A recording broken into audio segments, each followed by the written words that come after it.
Hey everyone! Today I'm showing you advanced Polymarket analytics using Bitquery's API, tracking TVL, daily volumes, and market order flow.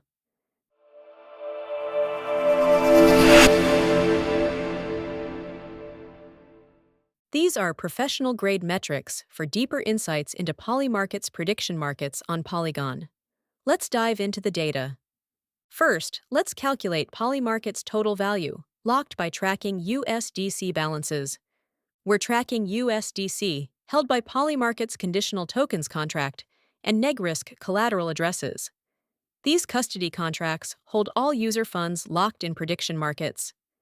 The response shows the latest balance and USD value for each contract. Sum them together, and you get Polymarket's total TVL. How much capital is actively deployed in prediction markets? Essential for understanding platform growth, tracking institutional adoption, or comparing Polymarket against other prediction market platforms.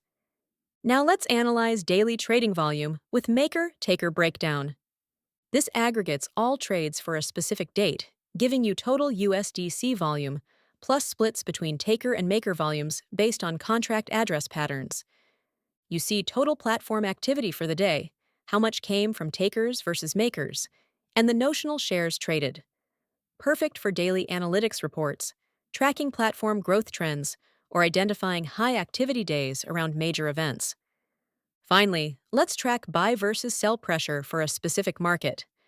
This buckets trades by hour and separates buy pressure from sell pressure using the ICE outcome buy field. You see hourly volume split. When are buyers dominating versus when sellers take control? Great for understanding sentiment shifts, identifying momentum changes, or analyzing how news events impact trading behavior on specific markets.